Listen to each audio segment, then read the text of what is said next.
widgets and app library. We think this is going to change how you get information and access all your apps on iPad.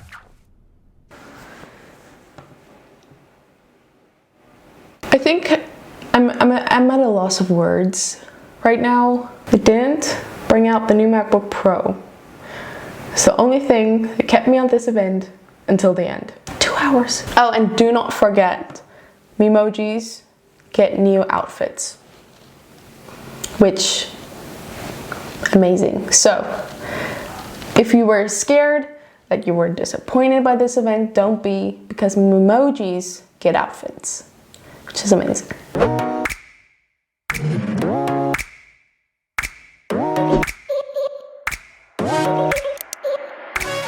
We have a few things we need to cover. So it was just WWDC 2021.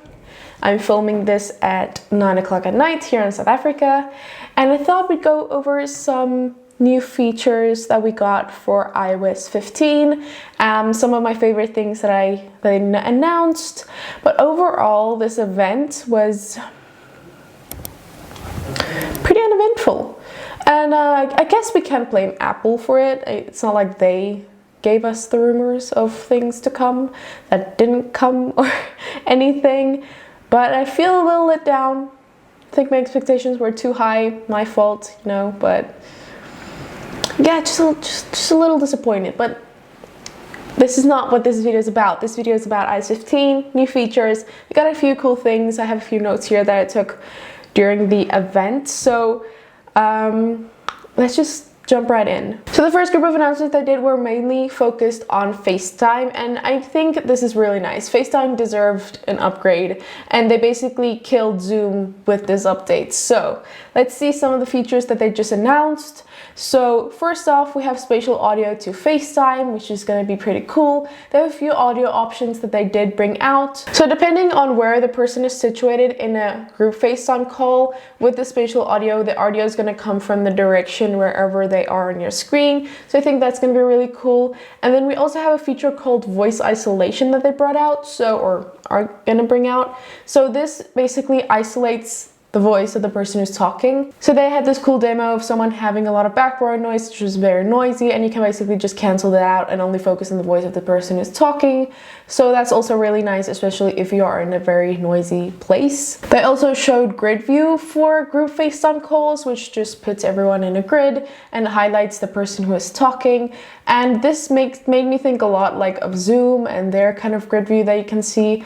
Like I said, it looks highly inspired by, like, you know, everything that's going on around the world, and how Zoom really got like a lot of attention from that, and just the features that are in Zoom that are now coming to group FaceTime calls, which, I mean, it's really nice. You also have portrait mode now in FaceTime, which I guess is pretty cool. So you can just kind of have a good blurry background. So you also have that now in FaceTime.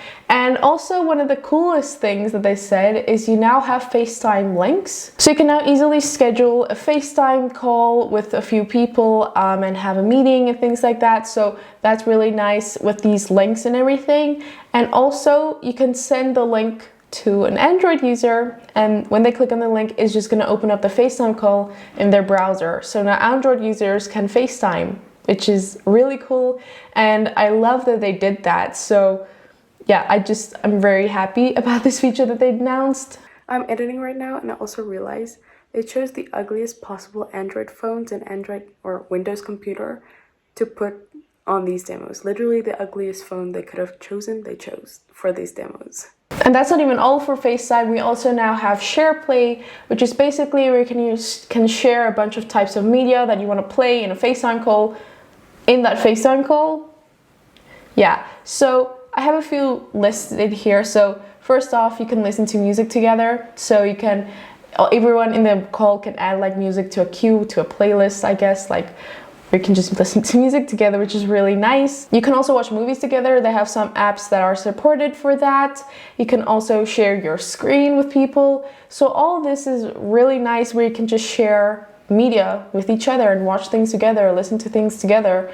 You can also like throw the thing that you're watching together on your Apple TV. If you're watching a TV show, you can throw it on your Apple TV but still have the call on your phone. Things like that, the small things that just make this really awesome.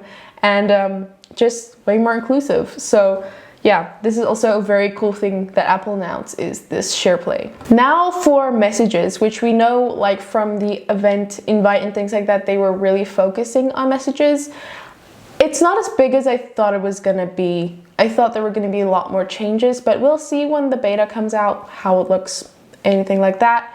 But messages did get a few updates. So they did show on the screen like this new layout for like a stack of photos that someone sent, which looked pretty cool, and you can just like swipe through them. So that did look pretty cool to me. They also announced this new feature called Shared With You. So when people send you things through messages, so that could be music, links, Apple TV shows, what else do we have here? Podcasts, photos, all that kind of things. All of those things are in their designated apps, and they have a section called Shared With You. For instance, in your Photos app, you'll have a dedicated area for Shared With You where you can see everything that everyone has sent you. Also in the Music app, you have a certain area where you can view all the music that people have sent you. All that kind of stuff, all have their designated area in their app, which is really nice. So you don't have to worry about forgetting like a certain thing that someone sent you. They're all in the apps. So that's really, really nice as well. Notification Center also got an update. So you have now notification summaries, which basically just summarizes your things into a group. If you have a bunch of notifications that just take up your whole notification center, and they're ordered by priority. So that is also really nice, and it just looks a bit different. The UI and everything with the new iOS, it just looks a bit different, I guess. So I'm excited to see like how that actually looks like on the phone, this new notification summary. And then one of the biggest things that Apple focused on this event for iOS specifically is the focus. So focus, I'm not entirely sure how this will work, but it allows you to choose what you want to focus on. So they showed in the demos different categories. So you have your personal time, you have your work, you can focus on at a certain point, and with each mode it adjusts your notifications, some of your widgets, to get only things that are relevant to that certain thing. So for personal time, you only get messages from personal messages and things like that. Work time, you only get work-related messages and widgets and things. Like I said, not sure how it works. I'm still a bit confused by it. I couldn't really wrap my head around it, but like I said, we'll see when we get it. But Focus was also released, and it looks very promising, especially if you're someone who easily gets distracted by personal things while you're working, things like that, all on your phone. You can now set a priority to just focus on your work and kind of just not get involved with all the other stuff. So that's what Focus is, I think. They also quickly showed like a demo of live text, so where you can copy text and look up text that are in photos specifically that they showed. So any text that is in any photo, you can copy it, you can look it up, you can call a phone number if it's in a photo.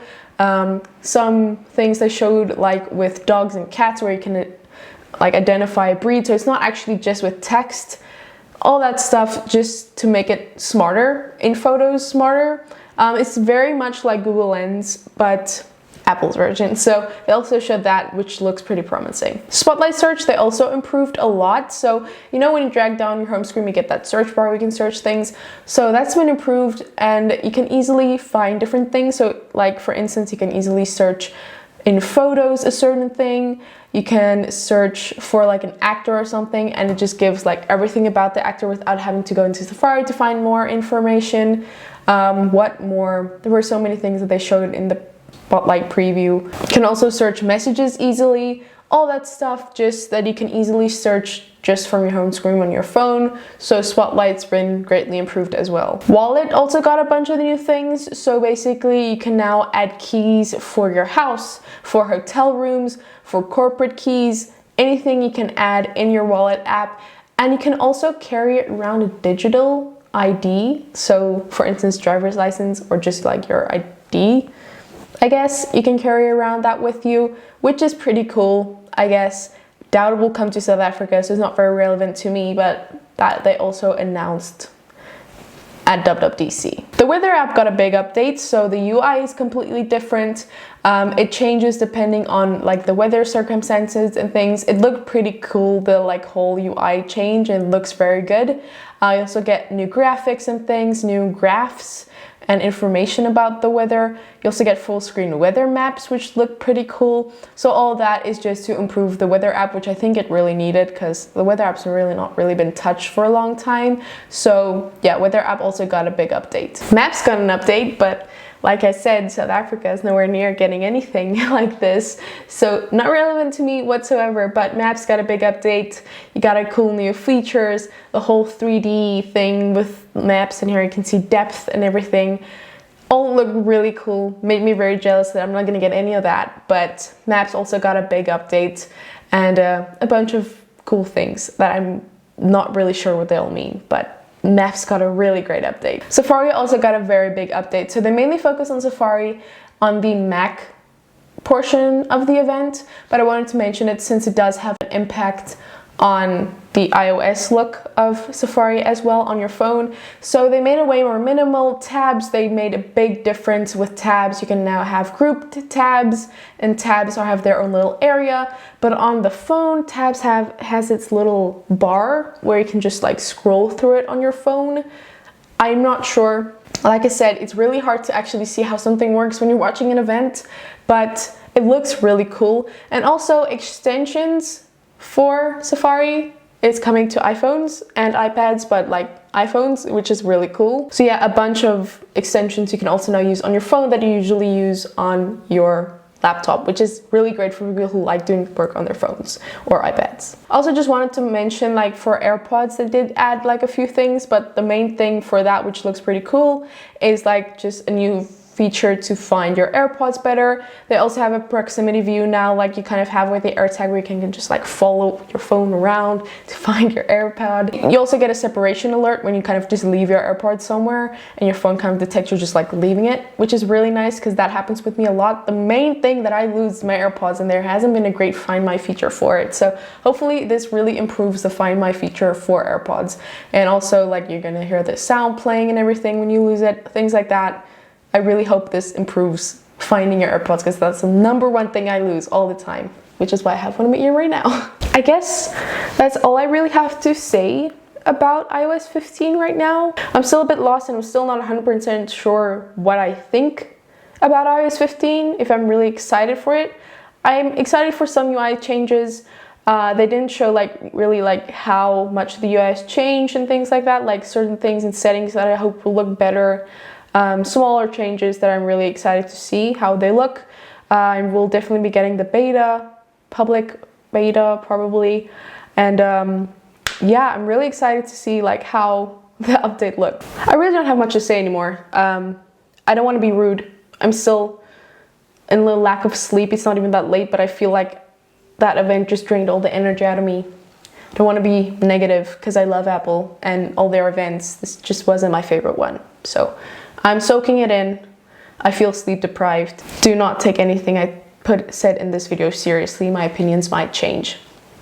Okay, thanks for watching. I hope you enjoyed my recap for iOS 15. I will be posting a video on iPadOS and macOS probably soon, so stay tuned for that, but I just wanted to make a separate video for iOS since I know you guys love it. And I hope we get more customizations for iPhone. The big thing that drew a lot of people was the new changes they added, so you can add widgets and you can change app logos or app icons and things like that, which, you know, it's kind of like a shortcut, but you get what I mean. It really helped a lot of people actually love their iPhones again, because it was way more personalized to them. So I hope we might get something like that they just didn't show at the event or didn't feel the need to show, that it's just more customizable, because people really love that. And my one video really showed that. So I really hope they do bring more of that to the phones. So, okay, I'm done talking. I need to make a video for Mac. So I'll see you guys next time. If you did enjoy this video, give it a thumbs up and comment down below what were your thoughts on WWDC 2021. Were you alright with the things that they said? Were you disappointed they didn't bring out the new MacBook Pro? Let me know in the comments down below. Definitely subscribe, and I'll see you guys in my next video. Bye!